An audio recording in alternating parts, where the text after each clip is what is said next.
Bom dia, pessoal. Graça e paz. Amém? Vamos continuar nosso estudo no livro do Apocalipse. Hoje nós vamos estudar o capítulo 4. Capítulo 4 do livro do Apocalipse. Capítulo 4. Vamos fazer uma oração para a gente começar. Deus, nós consagramos essa manhã a Ti, colocamos as nossas vidas nas Tuas mãos, crendo sempre na Tua fidelidade, que Teu Espírito Santo venha nos iluminar, para que possamos compreender a Tua vontade, dada através da Tua palavra. Nós entregamos tudo nas Tuas mãos, em nome de Jesus, amém e amém. Apocalipse capítulo 4, vamos lá. Eu tenho um título aqui na minha Bíblia, que é a visão do trono da majestade divina e os 24 anciãos e os 4 animais. Esse é um título da minha Bíblia. Eu quero ler alguns versículos para a introdução, tá bom? Então vamos lá. Apocalipse capítulo 4, versículo 1. Diz assim: depois dessas coisas, olhei, e eis que estava uma porta aberta no céu, e a primeira voz, que como de trombeta, ouvira falar comigo, disse: sobe aqui e mostrar-te-ei as coisas que depois dessas devem acontecer.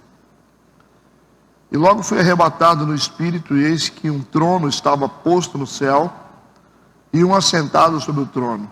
O que estava sentado era, na aparência, semelhante a pedra jaspe e sardônica. O arco celeste estava ao redor do trono, e parecia semelhante a esmeralda. Ao redor do trono havia 24 tronos, e via sentados sobre os tronos 24 anciãos, vestidos de vestes brancas, e tinham sobre suas cabeças coroas de ouro. E do trono saíam relâmpagos, e trovões, e vozes, e diante do trono ardiam 7 lâmpadas de fogo, as quais são os 7 Espíritos de Deus. E havia diante do trono como que um mar de vidro, semelhante ao cristal, e no meio do trono e ao redor do trono 4 animais cheios de olhos, por diante e por detrás. Amém. Amém. Vamos lá. Semana passada, nós terminamos de analisar as 7 cartas enviadas às 7 igrejas da Ásia. Tudo bem? A gente estudou as 7 cartas, cada igreja com a sua particularidade, e cada uma no seu papel de representação de um período histórico e espiritual da igreja. Não é verdade? Então, cada carta representa um período da igreja. A igreja é só uma, verdade? Ela nasceu lá em Atos dos Apóstolos, através da descida do Espírito Santo, e ela existe até hoje. Logicamente que existiam igrejas literais. Naquela época existiam as igrejas da Ásia, né? Igrejas que foram fundadas pelo apóstolo Paulo. Mas elas vêm como representação através do livro do Apocalipse. Esse tema de hoje é o trono de Deus. Vai falar sobre o trono de Deus, essa é a visão, né? A gente chama de a sala de comando do universo. É do trono de Deus que sai todo o comando para o universo. Vale lembrar que o Apocalipse é dividido em 3 partes. Vocês lembram disso? Apocalipse é dividido em 3 partes. É bom para a gente poder entender, né? Então vamos relembrar. Vamos voltar um pouquinho no capítulo 1, versículo 19, para a gente poder lembrar essas 3 partes. Apocalipse capítulo 1, versículo 19. Um simples versículo que revela, né? Como é as subdivisões dele. O texto diz assim: escreve as coisas que tem visto, vírgula, e as que são, vírgula, e as que depois dessas vão de acontecer. Então nós temos aqui 3 divisões no Apocalipse. É assim que a gente estuda. A primeira parte está descrita como as coisas que tens visto. A segunda parte, descrita como as que são. E a terceira parte, e as que depois dessas hão de acontecer. Então não é difícil da gente entender, né? As coisas que tem visto, fala a respeito do capítulo 1. É um capítulo simples de início e tal. São coisas que já passaram. Então naquele tempo que essas cartas foram escritas, e no tempo que o Apocalipse foi escrito, está dizendo as coisas que tens visto, você viu, né? Já aconteceu, certo? Depois ele fala, e as que são, então está falando de coisas que já aconteceram e as que estavam acontecendo. Consegue entender esse raciocínio? Então, e a terceira? A terceira é as coisas que hão de acontecer, coisas que não aconteceram ainda. Então vamos voltar então para aquele tempo, quando as cartas foram escritas, quando o Apocalipse foi escrito. Vamos voltar para o tempo que o Apocalipse foi escrito. João recebendo essa revelação, registrando essa revelação em cartas. Então Deus está dizendo para ele o seguinte: olha, escreve as coisas que tem visto. Então você viu um monte de coisa que aconteceu, não viu? Essa é uma parte do Apocalipse, que já passou. Depois, e as que são, você vai escrever as que já aconteceram e as que estão acontecendo agora, nesse momento, atualizado, certo? E as que depois dessas coisas vão de acontecer. Percebe? As três divisões significam coisas que já passaram, coisas que estavam acontecendo e coisas que iam acontecer. As coisas que passaram, está no capítulo 1. As coisas que são, né, as que estavam acontecendo, está registrado em 2 capítulos, 2 e 3. Capítulos 2 e 3, ok? E as coisas que hão de acontecer, fala de eventos futurísticos. Está registrado no capítulo 4, do capítulo 4 até o capítulo 22. Percebe? Então nós temos aqui, do capítulo 4 ao capítulo 22, as coisas que ainda vão acontecer. Dentro do ponto de vista daquela época, as coisas que não tinham acontecido ainda. Vocês entenderam isso? Por isso que as informações maiores do Apocalipse, olhando da ótica daquela época, as maiores informações, a maior quantidade de informação, estavam nas coisas que iriam acontecer no futuro ainda. Então João, ele está aqui diante de uma revelação de um percentual altíssimo de coisas que iriam ainda acontecer. Então o livro, ele é praticamente quase todo futurístico, fala do futuro. E do ponto de vista de João, muitas coisas já aconteceram, algumas coisas estão para acontecer ainda. Então, desse ponto, dessa terceira parte do Apocalipse, muitas coisas aconteceram a partir de João. Algumas coisas já aconteceram conosco e vão acontecer daqui para frente, até o final. Bem entendido ou não? Tudo bem. Então, a partir desse capítulo 4 de hoje, nós estamos entrando na terceira parte e última do livro, que é essencialmente futurística. Coisas que vão acontecer. Lembrando, coisas que vão acontecer a partir do ponto de vista de João, da época de João. Tudo bem? Não é nossa, não. Então você vai pensar que o capítulo 4 até o 22 são coisas que vão acontecer a partir de agora. Não. Existem coisas que já aconteceram. Um percentual de coisas que vão acontecer. Confirma aí se vocês entenderam tudo. Vamos seguir. Então vamos para o versículo 1. O que ele vai dizer? Depois dessas coisas, aí você está entendendo que tem um fechamento aqui. Essas palavras aqui, depois dessas coisas, está indicando que tem um fechamento de uma parte do Apocalipse e vai entrar em outra parte de revelação. Depois dessas coisas, olhei e eis que estava uma porta aberta no céu. E a primeira voz, que como de trombeta, ouvira falar comigo, disse: sobe aqui e mostrar-te as coisas que depois dessas devem acontecer. Está recebendo agora uma revelação de coisas que vão acontecer. E para isso, ele está sendo convidado a ir para outra dimensão. Agora a visão já não é mais na terra. A visão agora é celeste. Entendeu o que eu falei? Por enquanto a gente estava falando das igrejas, tal, das cartas, representando os períodos. Agora ele está dizendo, agora eu vou te trazer para uma dimensão espiritual e vou te mostrar coisas que vão acontecer. Você vai vir agora para o céu. Então, essas palavras, depois dessas coisas, inicia a terceira parte do Apocalipse. Está mudando automaticamente aqui de posição geográfica, né? Está vindo da terra para o céu. É claro isso? A visão é celeste. Só para vocês fazerem esse desenho na cabeça aí. Então, as sessões do livro do Apocalipse, ela sempre é dividida pelo uso da palavra depois. Depois dessas coisas, depois disso. E a partir dessa palavra, a cena sempre muda de posição. Ou seja, sempre entra em outra etapa. Por isso que essas palavras aqui, depois dessas coisas, né, marca o fim de uma fase e o início de outra fase. Então é importante frisar essas palavras.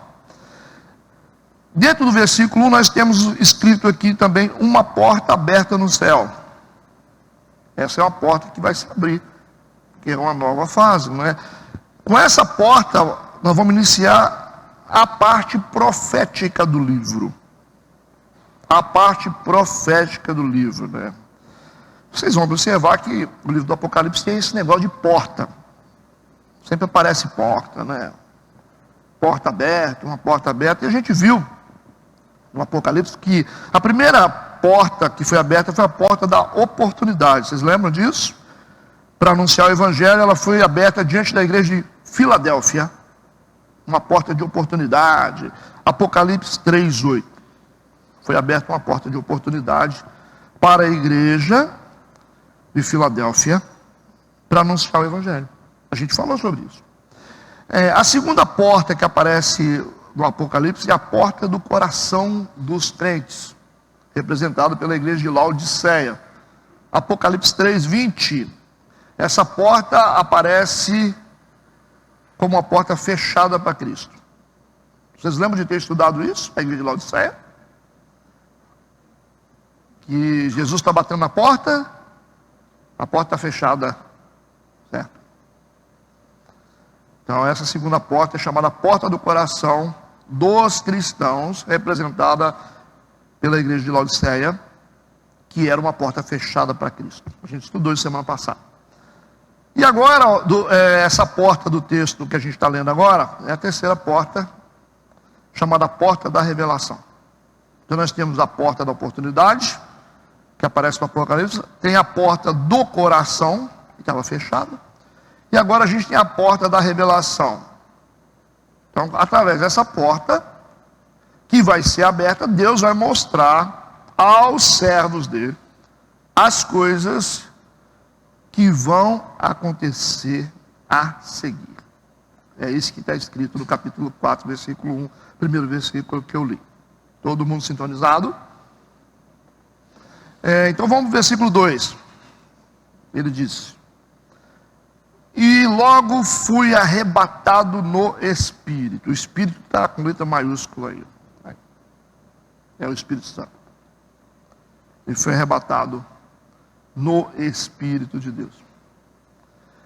E essa experiência de arrebatamento, ela é clara que ela aparece lá em várias partes da Bíblia. Nós temos até a experiência de Paulo, né, indo ao terceiro céu, lembra disso? Ele falou: eu fui arrebatado ao terceiro céu. O terceiro céu, existe o céu onde a gente está vendo as coisas, você está vendo as nuvens, é o primeiro céu. O segundo céu é no espaço sideral. E o terceiro céu é o céu onde nós chamamos o lugar onde Deus habita. Por isso que ele falou: eu fui arrebatado ao terceiro céu. Eu fui às dimensões de Deus, onde ele viu coisas inefáveis, né? Então essa experiência de arrebatamento, ela é muito verdadeira, é bíblica, e muita gente tem essa experiência de arrebatamento. É a experiência particular de algumas pessoas. Arrebatamento em espírito, né?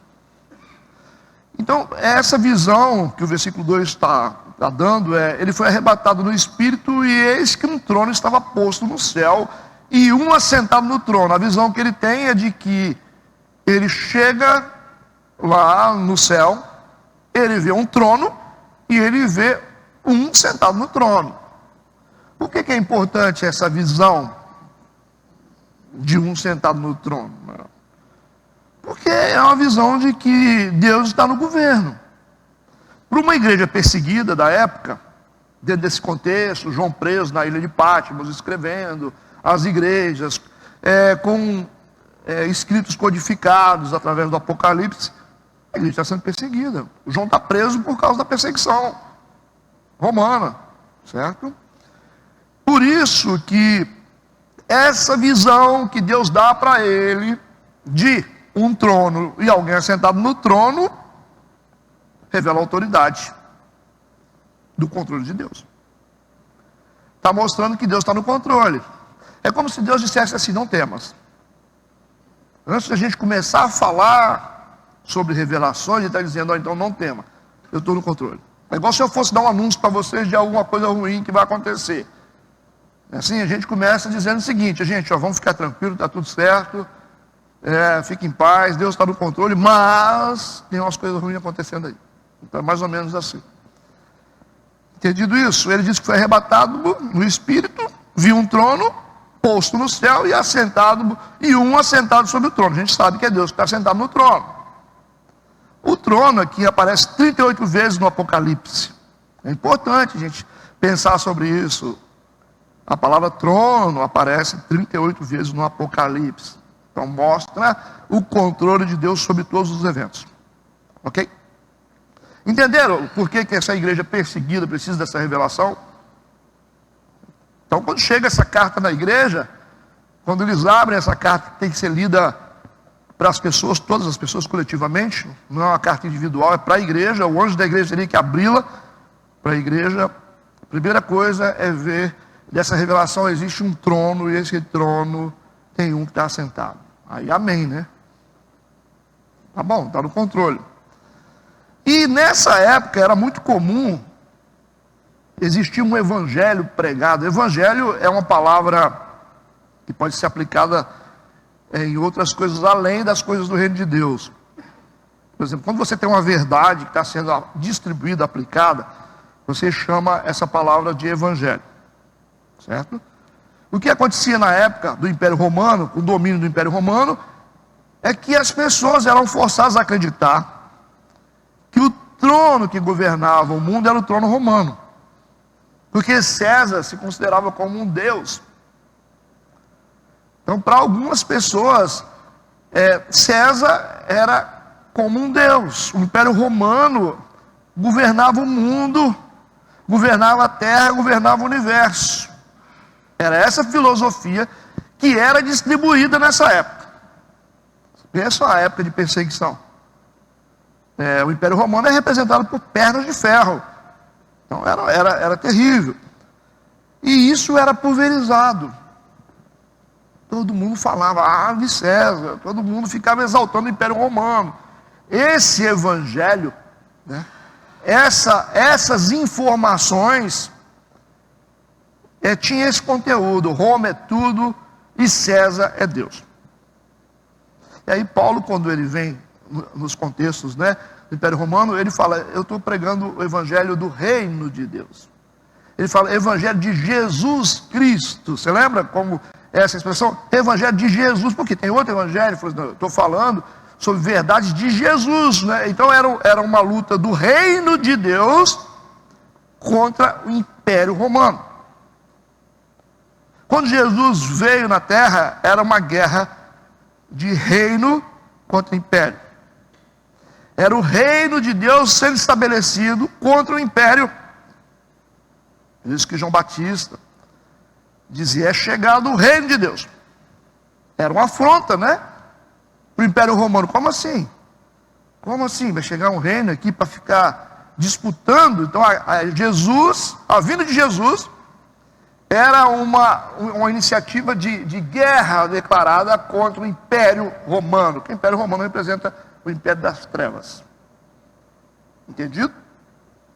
Aí na cabeça de vocês, alguns de vocês talvez não ouviram essa informação, império dá uma impressão que império é maior do que reino. Não é isso? Império, né? O mundo só teve 4 impérios mundiais, né? 4 impérios mundiais. Está na história secular. Vocês lembram? Império Babilônico, Medo-Persa, Grego e Romano. São os 4 impérios mundiais. E aí a gente tem a sensação de que, e é real, que o império é maior do que o reino. Que o imperador é maior do que um rei. Mas a diferença que existe entre império e reino é que os impérios, normalmente, eles se dão por usurpação. Lembra do Alexandre o Grande? Ele dominava, chegava num território, destituía lá o líder, o rei do lugar, e tomava conta de tudo. Era assim que eram as conquistas. Ia espalhando o poder pelo mundo inteiro, através de conquistas, igual Napoleão Bonaparte. Ele ia destruindo tudo, dominando tudo. Então são os imperadores, que geralmente eles recebem o poder por usurpação. O reino é diferente. O reino, as pessoas recebem o poder por direito. Entende o que eu estou falando? Geralmente passa de pai para filho. Geralmente tem um herdeiro. Entende o que eu estou falando isso aqui? Pelo menos esse é o protocolo do reino. Essa é a diferença entre o poder por herança do reino de Jesus Cristo e o poder por usurpação de Satanás. Entenderam isso? Por isso que existe uma diferença entre império e reino. É o reino de Deus contra o império das trevas. O império romano é a tipologia do império das trevas. Era uma guerra de poderes. Entendido? Então a igreja está perseguida, a visão do trono de Deus é uma boa visão. E ela aponta também o seguinte, o trono do universo não está em Roma. O trono do universo não está ocupado por César. Está ocupado por Deus. E o trono do universo está no céu, não está em Roma. Entendido isso? A informação que está sendo passada aqui para eles, então assim, Deus está no controle, viu? O diabo não vai fazer o que quer. Então a igreja já recebeu essa revelação logo de cara. Porque agora as revelações são muito profundas e muito sérias. Então são assustadoras. Então calma lá, gente. Calma lá, a coisa está complicada, mas Deus está no comando de tudo. Podemos seguir? O livro do Apocalipse é aberto. Apocalipse 1, versículo 4. Você vê lá no início, o livro do Apocalipse é aberto. Apocalipse 1, versículo 4 diz que está sendo aberto. E ele é fechado com o trono. No início da Bíblia aparece a abertura do Apocalipse e no final aparece o fechamento do Apocalipse. Só que ele fecha lá, Apocalipse 22, 3, com um trono. Entendido? Vamos ler, né? Apocalipse 1, 4, coloca lá. Vamos ler. João, as 7 igrejas que estão na Ásia, graça e paz seja convosco da parte daqueles que é e que era e que há de vir, e dos 7 espíritos que estão diante do seu trono. Essa é a abertura do Apocalipse. Viu o trono aparecendo? Vamos ver o fechamento do Apocalipse? 22, 3. E ali nunca mais haverá maldição contra alguém, e nela estará o trono de Deus e o do Cordeiro, e os seus servos o servirão. Entendido aí? Então o Apocalipse abre e fecha com o trono. Quem é que está no comando? Deus. Isso tem uma profundidade tremenda quando se trata de um contexto tão perigoso da época. Estava todo mundo tremendo com medo do Império Romano. Versículo 3. Estamos juntos aí? E o que estava sentado, agora vai falar de Deus, era na aparência semelhante à pedra jaspe e sardônica. Eram pedras preciosas, conhecidas. Então, essa revelação do céu vem falar de coisas que a igreja sabia o que era. A igreja sabia, eram pedras comuns na época. Eram pedras preciosas conhecidas. Se falar assim, você conhece rubi? Eu não conheço. Ah, você conhece, sei lá, topázio? Nunca vi. Agora, tem gente que já viu. Se você perguntar para quem tem igual Napoleão, esmeralda, ele conhece. Conhece ouro.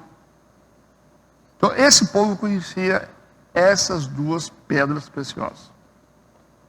Por isso que a comparação é clara. Olha como que é didática. Mesmo se tratando de revelações celestiais, Deus tem o cuidado de adaptar a revelação para o contexto de entendimento. Percebe isso? E aí você tem que perceber Deus nesses detalhes. Porque às vezes as pessoas colocam Deus como um ser assim inatingível, né? Que ninguém consegue acessar, que não se preocupa com a gente, que não sabe quem nós somos, né? Que só está aqui para condenar a gente. Olha o cuidado de Deus com essa igreja. Ele está dizendo o seguinte: é porque essa revelação veio do céu, veio de Deus. Ela vai passar pela mão do João, de um anjo, né? O anjo da igreja também, que é o pastor, e vai para a igreja. Mas está sendo bem clara essa revelação, bem explicado para que a igreja entenda. Vou fazer uma comparação. É uma coisa parecida com as parábolas de Jesus. Eu vou te mostrar semelhantemente, é isso, é como um grão de mostarda. Jesus tinha o cuidado de examinar o contexto e dar as explicações de coisas espirituais, usando coisas que as pessoas conheciam.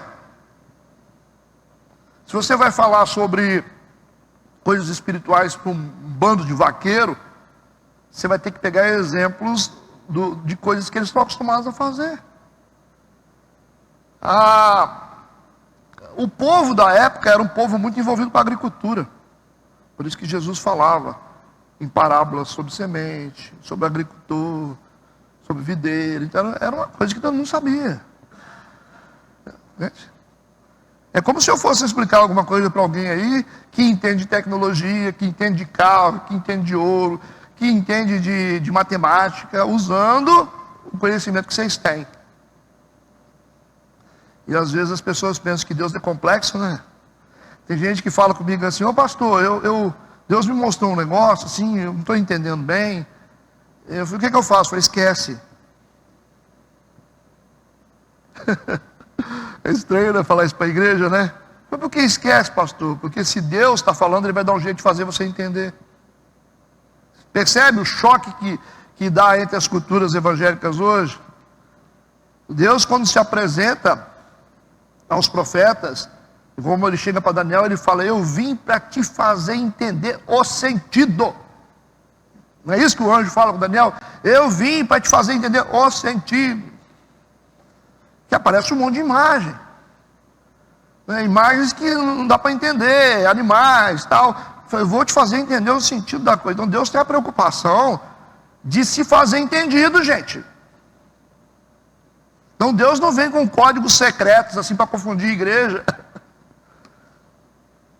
Ele está preocupado com a didática aqui.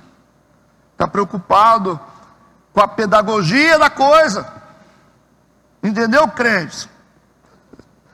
Então não adianta você deixar Deus ser complexo, sendo que Ele não é, Ele é simples.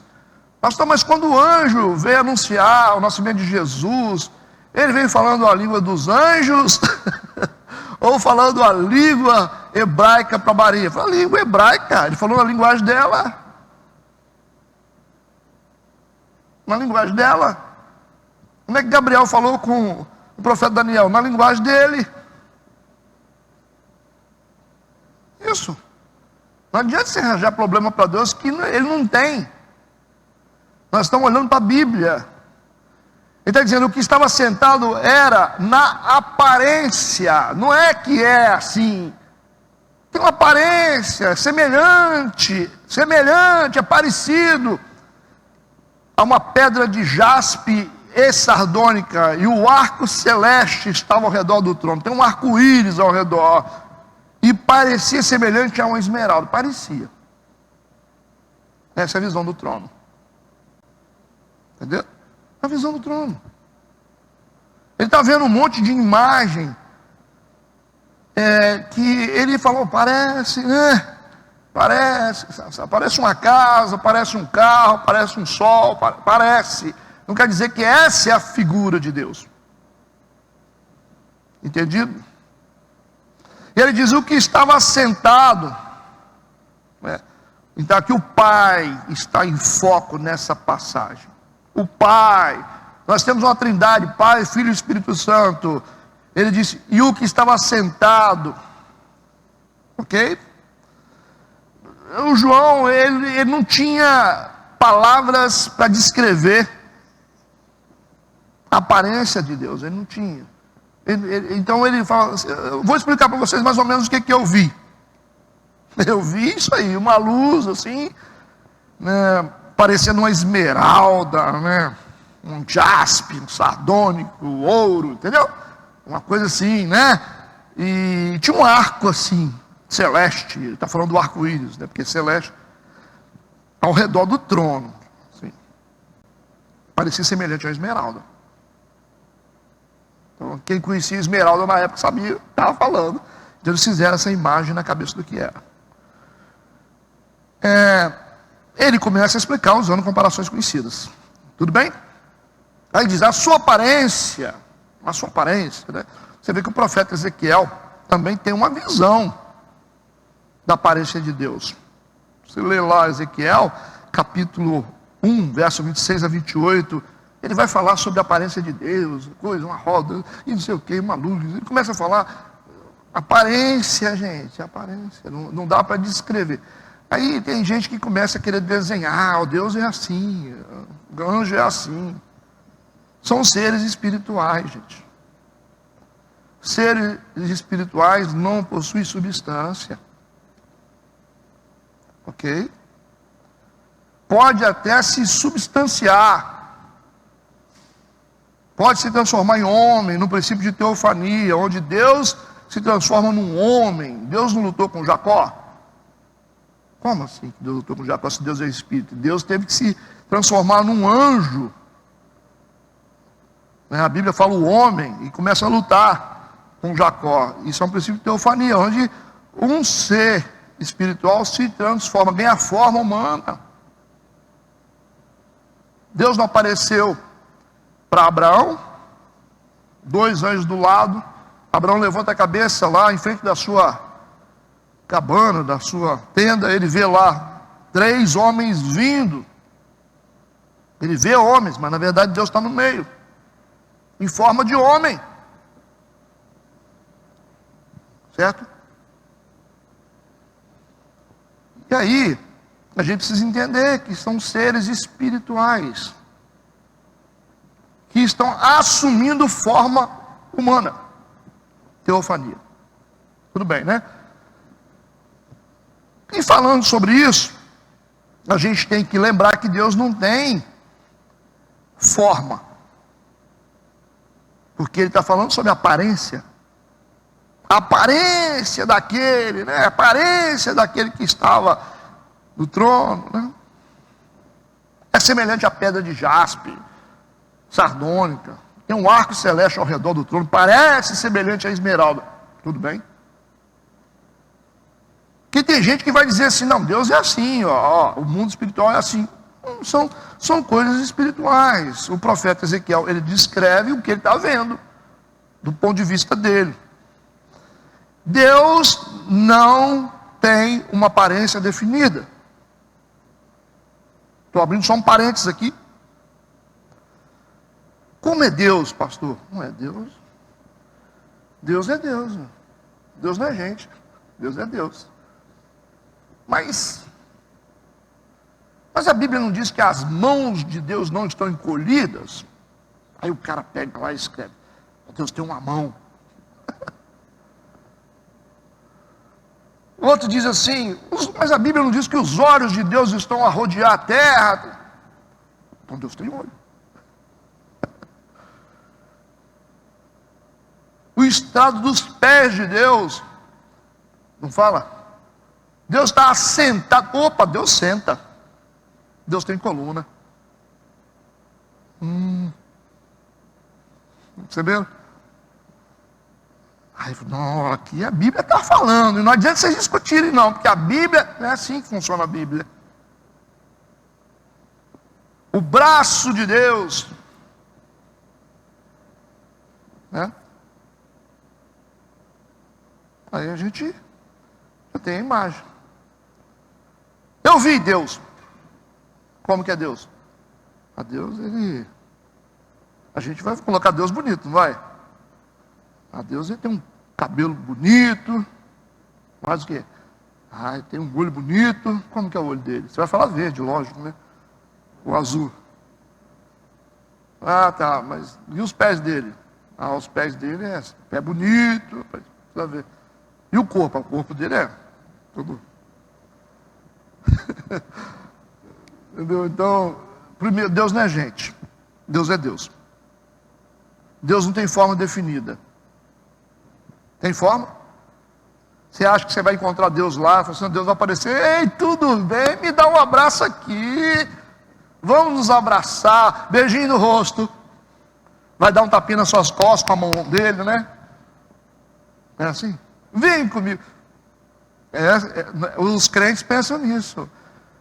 Então, relembrando que a gente sempre falou, nós somos uma condição humana. Condição humana, nós somos humanos. Deus não é humano. Deus é Deus, Deus é Espírito. Lembra disso? Deus é Espírito.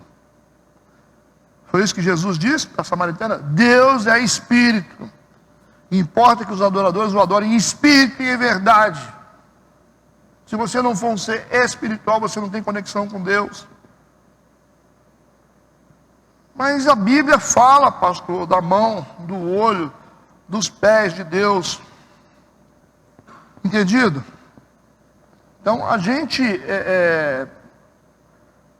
já explicamos, já rebatemos esse assunto demais aqui dentro, né? Então Deus não tem forma definida. Ele se apresenta como eu sou. Ele se apresenta como eu sou. O Moisés falou: mas eu vou falar para Faraó o quê? Eu falo: fala que o eu sou te enviou. Como assim eu sou? Eu sou o que eu quiser. Eu sou o que eu quiser. Eu sou pai, eu sou mãe, né? Eu sou o que eu quiser. Eu sou força, eu sou general, eu sou capitão de guerra, eu sou comandante, eu sou trovão, eu sou luz, eu sou sol da justiça, eu sou o orvalho da manhã. Eu sou o que eu quiser. Deus é o que Ele quiser. Mas sim. Ele vai aparecer do jeito que Ele quiser. Ele vai ganhar a forma que Ele quiser.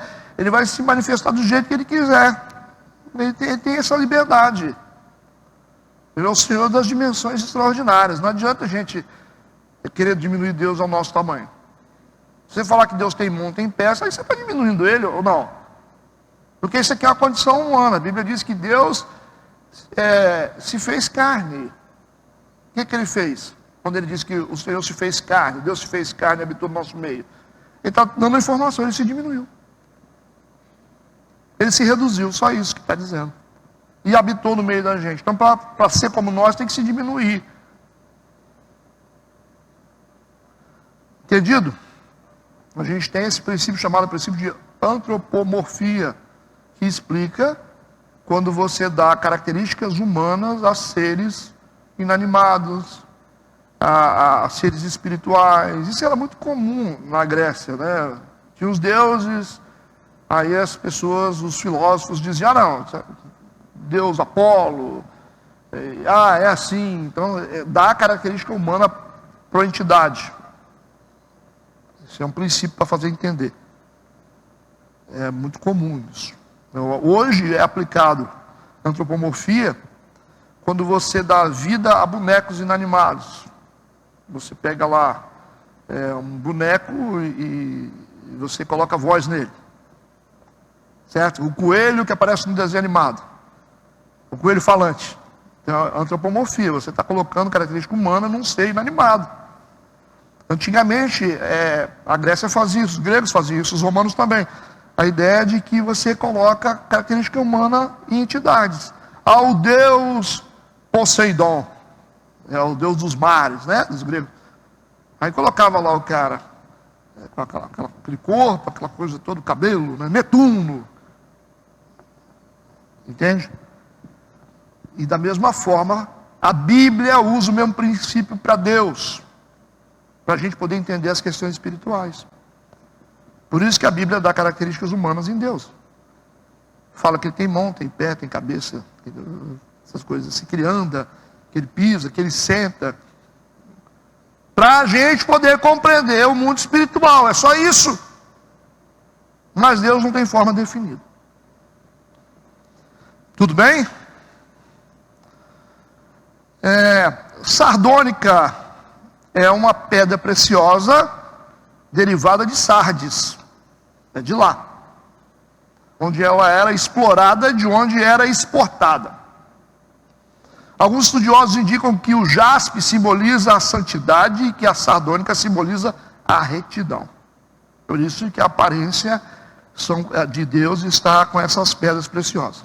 O arco celeste, quando fala o arco celeste, está falando de duas pedras brilhantes, refletindo uma luz e produzindo um efeito de um arco-íris ao redor do trono, como um sinal de um pacto, como o sinal que foi dado em Gênesis aos homens de que a terra não seria mais destruída pelas águas. O arco-íris é o símbolo do pacto de Deus com a humanidade. A terra não será mais destruída por água. Para isso que serve o arco-íris. Não é para outra coisa, tá? Entendido até agora? Calma que é pequeno esse capítulo. Vamos ao versículo 4. Ele está descrevendo o trono de Deus. Ao redor do trono havia 24 tronos. E via sentados sobre os tronos 24 anciãos. Anciãos para a gente é velho. Biblicamente, ancião é quem tem mais sabedoria, quem tem mais experiência, são os mais espirituais. Certo? Os anciãos na Bíblia são os líderes, são os cabeças. Então, nessa visão, ele vê assentados sobre os tronos 24 anciãos, vestidos de vestes brancas e tinham sobre suas cabeças coroas de ouro. Essa é a visão do céu. Essa é a visão que ele tem do trono de Deus. Está aí. Vários anciãos sentados ao redor dele. Ele brilha, o trono dele parece uma pedra preciosa, duas pedras preciosas, e as duas pedras formam um arco, parecendo um arco-íris. Entendido? Essa foi a visão que João teve do trono de Deus. Como é o trono de Deus. Exatamente essa visão que ele teve. A gente vê escrito aqui 24 anciãos. 24 anciãos representam aqueles que reinam com Deus, por isso que eles estão em tronos.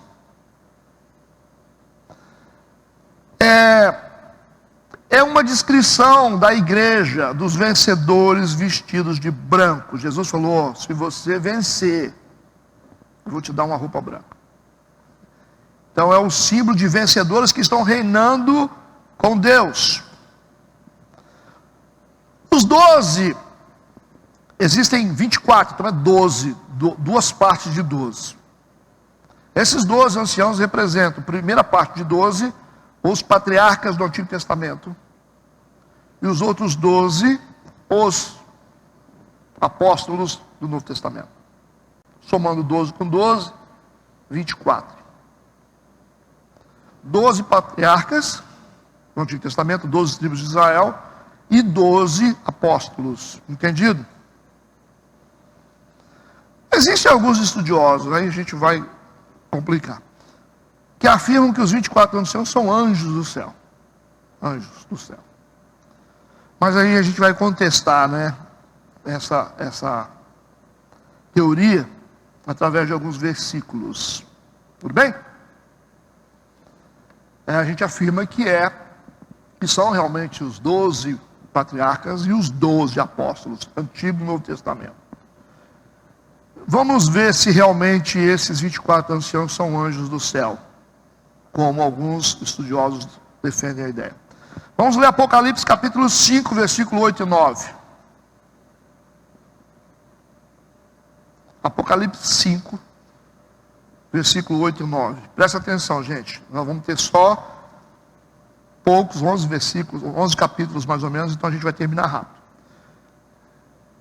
O texto diz: e havendo tomado o livro, os 4 animais dos 24 anciãos, nós estamos falando sobre os anciãos, não estamos falando ainda dos animais, prostraram-se diante do Cordeiro, tendo todos eles harpas e salvas de ouro cheias de incenso, que são as orações dos santos. Então isso significa que as orações que a gente faz para Deus são colhidas no céu, que está com eles aqui, ó. Então chegou no céu ou não chegou? As orações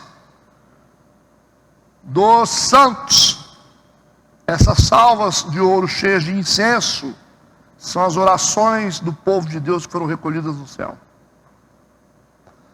Versículo 9. Cantavam um novo cântico, dizendo: digno és de tomar o livro e de abrir os seus selos, porque foste morto, e com teu sangue compraste para Deus homens de toda a tribo, língua, povo e nação. Esse aqui é um canto de redenção, que é cantado por aqueles que foram redimidos pelo sangue de Jesus. Anjo não passou por remissão. Quem passou por remissão é o povo de Deus. Então essa é a primeira contestação.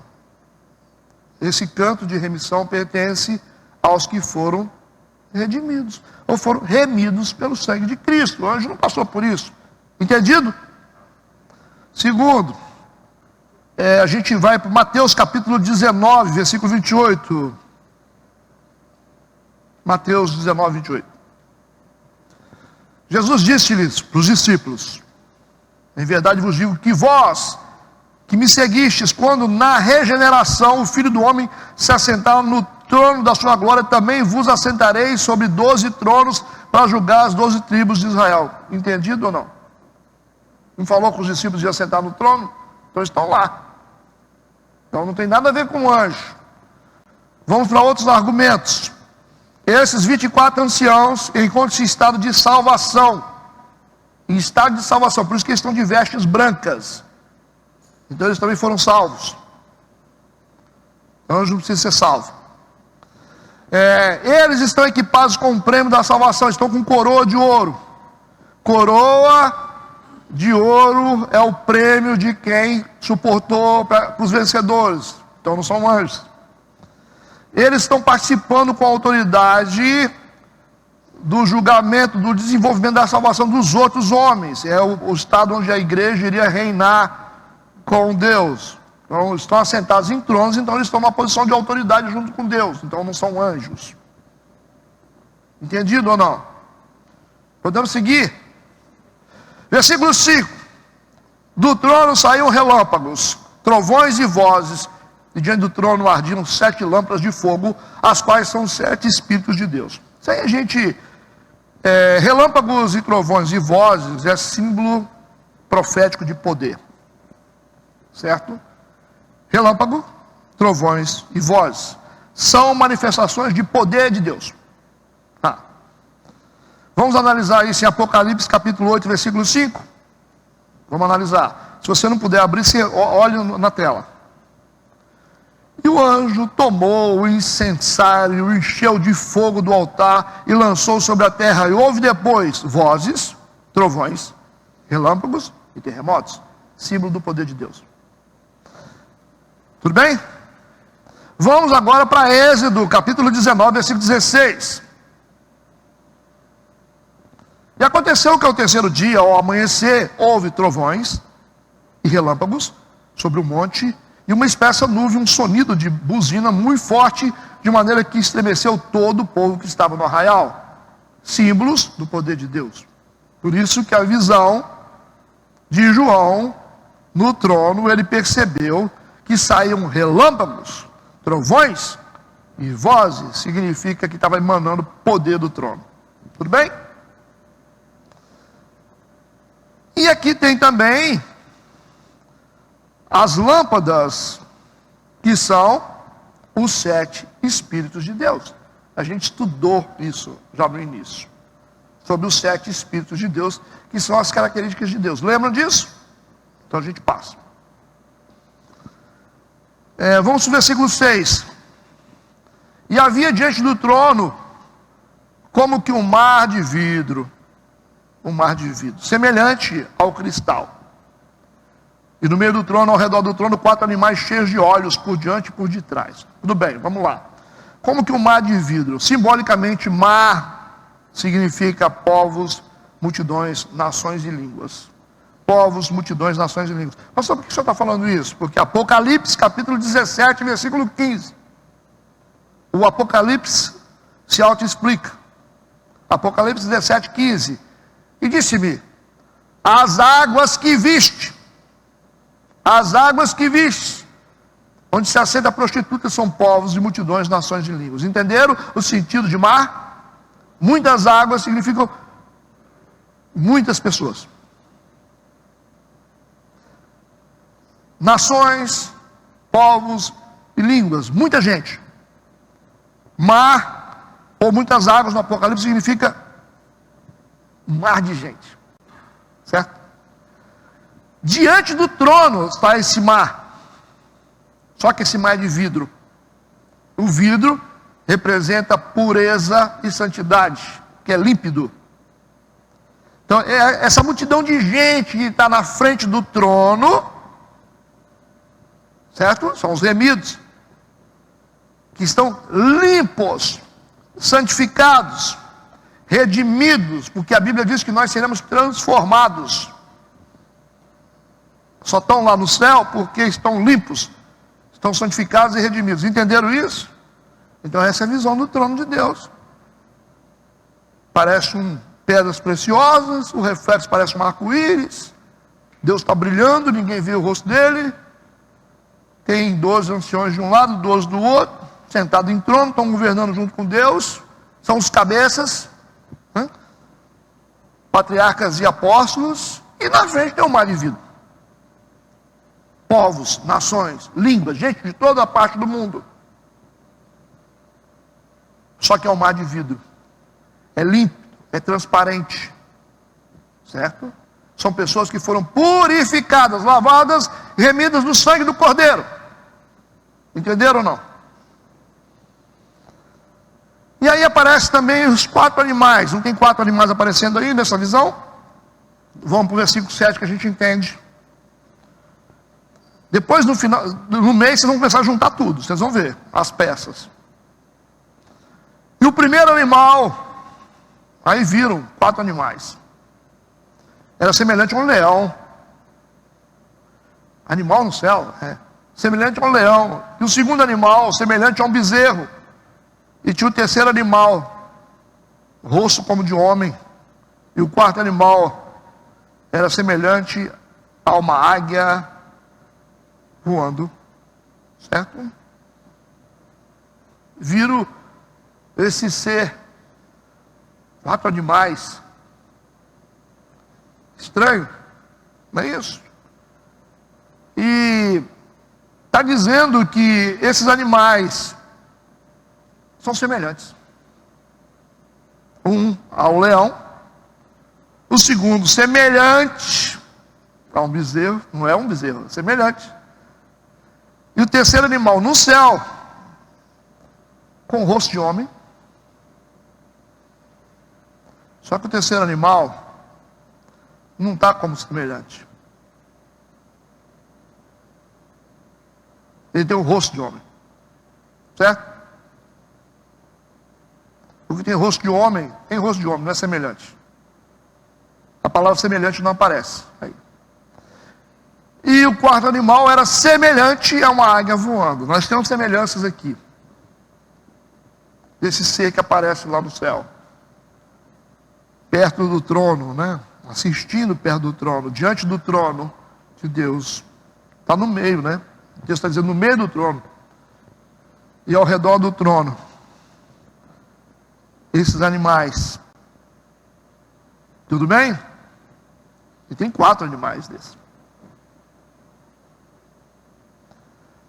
Cheios de olhos. Na frente e atrás. Estranho, né? Se eu encontrar com um trem desse, eu corro, né? Os 4 animais.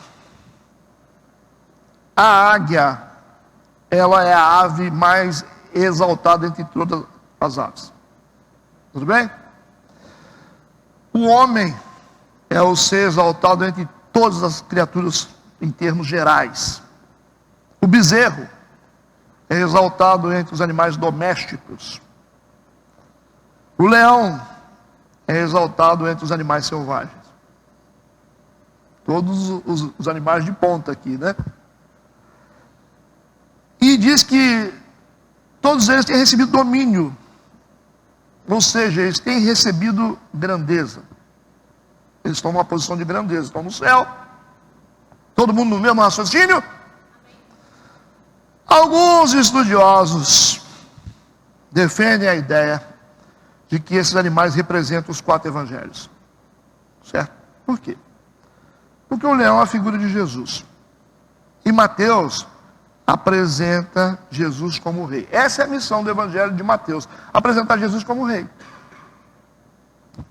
O bezerro é a figura daquele que serve, o que trabalha.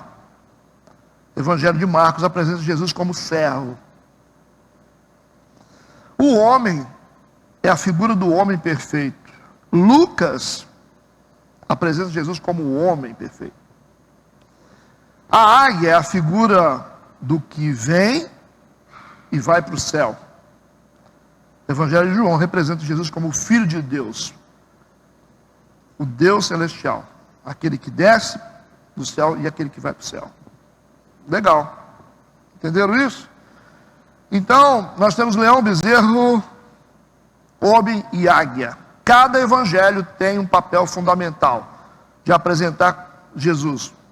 Um como rei, outro como servo, outro como homem e o outro como filho de Deus. Entendido? Há uma segunda aplicação feita por outros teólogos. Essa primeira é a mais aceitável. Haviam 12 tribos em Israel.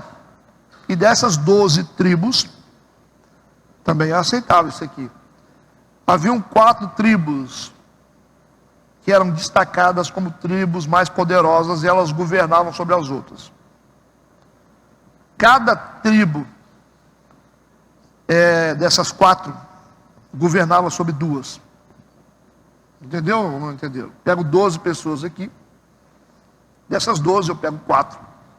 E digo o seguinte, ó, Fabinho, você vai ficar aqui, você vai tomar conta de 2 ali.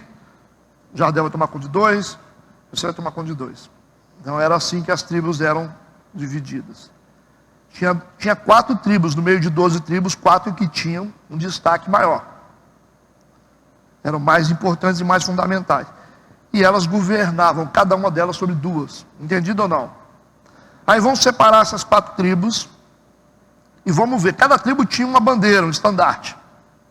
As tribos eram identificadas pelo estandarte, pela bandeira. A tribo de Judá tinha no estandarte a bandeira de um leão.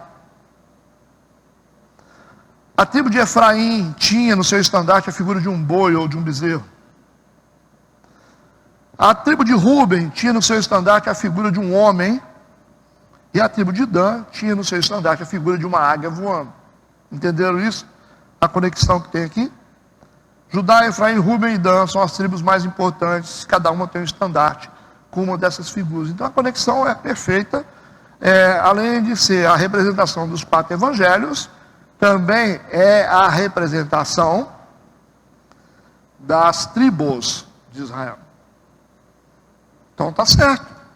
Nós temos de um lado o Antigo Testamento, do outro lado o Novo Testamento. Entenderam isso? está falando sobre a importância, o destaque dos patriarcas, os líderes de tribos e dos apóstolos. O papel deles foi muito importante como instrumentos de Deus. Eles estão numa posição de autoridade por causa disso. Tudo bem aí? Vamos fechando. E os 4 animais, tinha 4 animais ali, perto do trono de Deus, tinham cada um de per si. Per si significa individualmente. Alguns dicionários usam esse termo, né? Per si. Cada um tinha por si, individualmente, 6 asas. Então nós estamos vendo aqui seres celestiais. A identificação que são anjos. E cada anjo desse tem 6 asas. E ao redor e por dentro estavam cheios de olhos. E não descansavam nem de dia e nem de noite, dizendo: Santo, Santo é o Senhor Deus, o Todo-Poderoso, que era e que é e que há de vir. É a mesma configuração lá de Isaías, a visão de Isaías no trono de Deus, tá lá os anjos da mesma forma, com asas tampando o rosto, asas tampando os pés, lembra disso? E 2 voando, e dizendo: Santo, Santo, Santo, Santo. Então, a figura aqui são de anjos.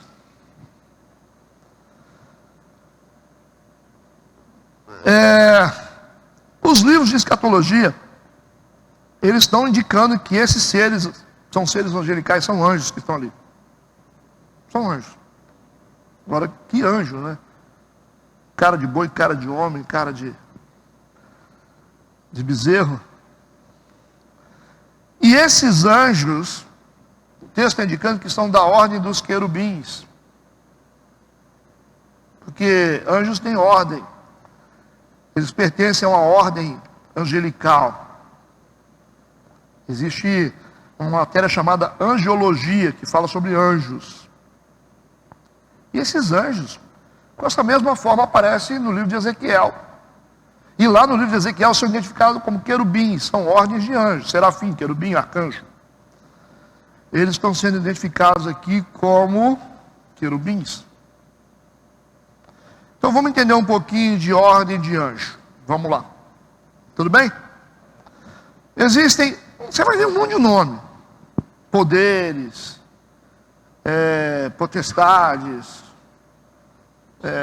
tronos. Tá, mas vamos pegar os anjos por identificação lógica aqui, que aparece na Bíblia. 3 classes de anjo. A angiologia vai te mostrar mais coisas. A gente vai focar nos que aparecem aqui com mais destaque. Primeira ordem de anjos, serafins. Serafins. Esse negócio de anjos, esses nomes esquisitos que aparecem aí, isso é coisa de igreja católica, tá? Não entra nesse negócio não. Serafins. Qual é a função dos serafins? Eles assistem diante do trono de Deus.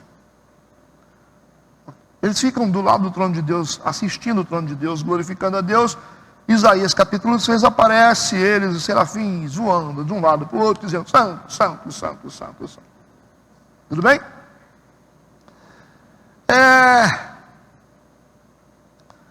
Alguns estudos apontam que o anjo Gabriel pertença a essa ordem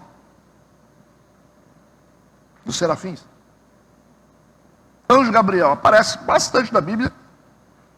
Ele aparece para Zacarias, anunciando João Batista, aparece para Maria, anunciando Jesus, aparece para Daniel. Aparece muito na Bíblia como um anjo mensageiro. Mas alguns teólogos, principalmente os católicos, eles defendem a ideia de que Gabriel seja da ordem de arcanjo, outra ordem de anjo. Mas não tem muito sentido, essa tese não se sustenta, porque a Bíblia, ela aparece o nome arcanjo só 2 vezes. E num lugar que aparece principalmente é no livro de Judas, como uma pessoa única. Judas capítulo 1, versículo 9. Judas capítulo 1, versículo 9. Diz assim: mas o arcanjo Miguel, quando contendia com o diabo, e disputava a respeito do corpo de Moisés. Não ousou pronunciar juízos de maldição contra ele, mas disse: o Senhor te repreenda. Então esse texto aqui é bom para a igreja, porque arcanjo significa arcanjo, anjo principal. Não tem o arqui-inimigo? O arcanjo é o anjo principal, é o maior anjo que tem. O anjo mais poderoso que existe no céu. Está dizendo que quando o diabo estava procurando o corpo do Moisés, que queria, né? Para que ele queria o corpo de Moisés? Para fazer, transformar num instrumento de idolatria. E que se achasse, né? Moisés ia virar Deus, né? Então Deus escondeu o corpo de Moisés por isso. E o diabo estava correndo atrás, ele não sabia onde é que estava. Para transformar num objeto de adoração. Aí, o texto diz que o arcanjo Miguel não ousou pronunciar juízo de maldição contra Satanás. Mas ele disse: o Senhor te repreenda. Uai. E por que os crentes querem pisar na cabeça do diabo? Percebe o que eu estou falando? Os crentes ficam dizendo aí: não, que eu vou amarrar o rabo do Satanás aqui agora. Enquanto ele está falando besteira, o diabo está lá dentro da casa dele, tomando conta dos filhos dele. Está achando que está mexendo com Satanás. Ué. Se o anjo Miguel, que é o principal anjo, não ousou falar nada contra ele, não teve coragem de abrir a boca contra ele, falou: o Senhor te repreenda. Porque você é crente, você acha que você vai fazer o que você quer, fica conversando fiado em cima de altar. Aí todo mundo pisa na cabeça do inimigo. Aí o pessoal pisa na cabeça do inimigo. Aí o diabo está lá dando uma maior gargalhada na sua cara.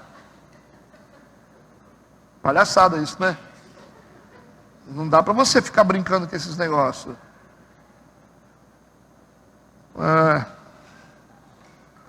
Então nós temos aqui que o arcanjo é um. Serafim tem vários. Por isso que a ideia é que Gabriel seja um serafim e não um arcanjo, porque arcanjo só tem um. E só tem um, e está totalmente relacionado a Israel. Ele é o guardião de Israel.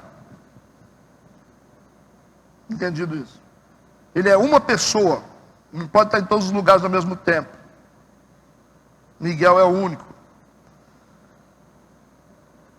E aí a gente entende o seguinte: a relação que a Bíblia mostra é que Gabriel é um serafim.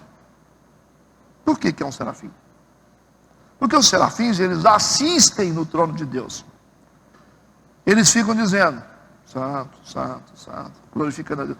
É igual o ministério de louvor, fica todo mundo adorando, sem parar. Santo, santo. São serafins. Por que a gente defende essa ideia? Por causa de Lucas capítulo 1, versículo 19. Vamos ver? E respondendo o anjo, disse-lhe: eu sou Gabriel, que assisto diante de Deus, e fui enviado a falar-te e dar-te essas alegres novas. Então, se ele assiste no trono de Deus, isso indica que ele é um serafim. É esse texto que a gente tem. A gente não tem texto dizendo que ele é de outra ordem de anjo, que ele é um arcanjo. As pessoas jogam com as palavras, mas a gente tem que saber a identificação certa. Tudo bem? Nós temos os querubins, que são os guardiões da santidade. São guardas da santidade. Lembra lá do jardim do Éden, quando Adão e Eva foram expulsos do paraíso, 2 querubins ficaram na porta com a espada, para que eles não pudessem voltar, guardando a santidade do jardim. Lembram da Arca da Aliança? Quando foi construída, tinha 2 querubins sobre a Arca da Aliança, representando os guardiões da santidade da Arca, com as 2 asas, uma de ponta para outra. Lembra disso? Então, os querubins são guardiões da santidade. E aí, a gente percebe que esses seres que estão lá no céu, nesse momento, são querubins. Então essa é a descrição que a Bíblia está dando desse ser angelical que está lá perto do trono. Agora, são seres espirituais, gente. Isso não significa que eles possuem forma definida. Entendeu o que eu falei agora? Isso são representações.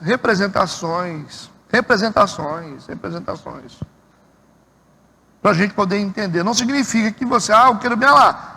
O querubim tem a cabeça de homem, a cabeça de boi, a cabeça de... Não quer dizer isso, significa que são simbologias. Pastor, mas se tiver 4 asas mesmo, tiver 6 asas mesmo, tudo bem. Mas não quer dizer que é assim. Que João está dizendo, a aparência é como? A aparência é como? A aparência é como de boi, a aparência é como de uma águia. A aparência, entenderam isso? São seres espirituais. Não quer dizer, como que Gabriel apareceu? Não sei. Gabriel apareceu como? Assim, com cara de serafim, querubim, com cara de boi?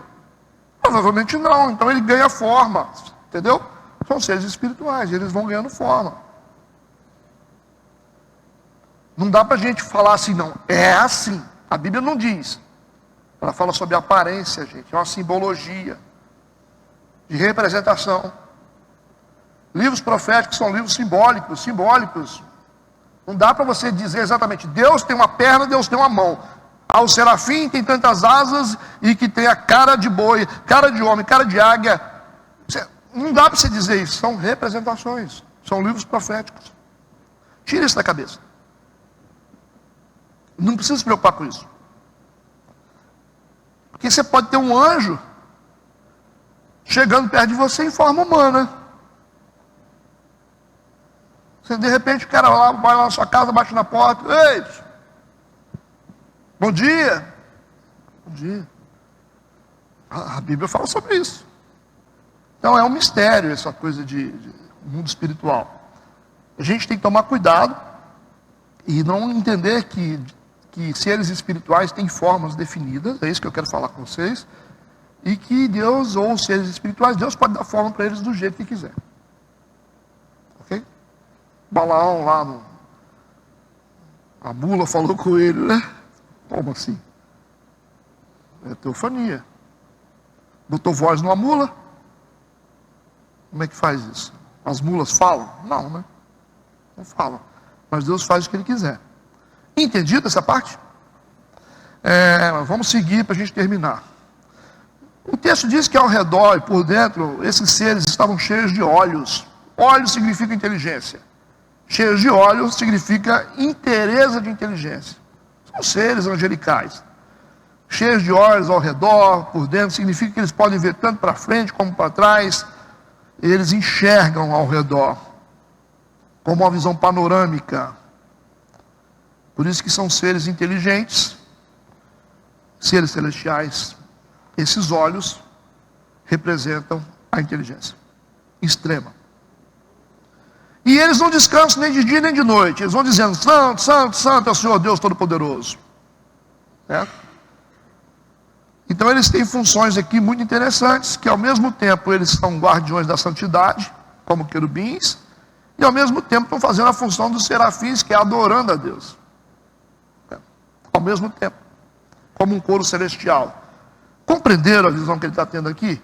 Ele está tendo a visão do trono de Deus. Vamos para o versículo 9 a 11, a gente termina. E quando os animais davam glória e honra e ações de graças, tem que ser anjo, né, para fazer isso, né? Ao que estava sentado sobre o trono, ao que vive para todo sempre, os 24 anciãos prostravam-se diante do que estava sentado sobre o trono, e adoravam o que vive para todo sempre, e lançavam as suas coroas diante do trono, dizendo, digno és, Senhor, de receber glória, honra e poder, porque tu criastes todas as coisas, e por tua vontade são e foram criadas. Ok, muito mistério, muitas imagens, mas o que a gente precisa entender é não fazer registro da forma, mas entender que seres espirituais pode se transformar no que Deus quiser, e que, na verdade, isso tem um sentido figurado, são imagens que nos mostram algumas coisas. Entendido ou não entendido? A gente não pode, é por isso que a gente tem que organizar o Apocalipse na cabeça da gente, não ficar pensando bobeira, né? Porque senão o cara vai falar, eu vi um anjo na minha frente, o cara tinha um monte de olho, tinha uma cabeça de boi, cabeça de boi, é um minotauro, viu? Então tem essas doideiras do mundo. E não é necessidade a gente querer saber detalhes do céu. Tem coisas que estão ocultas para nós, foram reveladas em parte, mas o que é completo vai ser revelado depois, quando nós estivermos com o Senhor. Mas é para entender que esse trono é um trono de poder, Deus está sentado nele, existem seres celestiais ao redor, glorificando a Deus. Então o céu, enquanto Roma está travando guerra contra os discípulos, e os discípulos estão achando que é o fim, o João está lá como remanescente, preso na ilha de Patmos, escrevendo para salvar as igrejas, o céu está em festa, pô. É isso. Tem uma festa no céu, está tudo certo, Deus está no trono, os anjos estão cantando, certo? Estão se alegrando diante de Deus. O céu não está sendo abalado, porque o céu é o centro de controle do universo, é inabalável. Enquanto Deus estiver, estará sempre lá, não importa o que acontece aqui embaixo.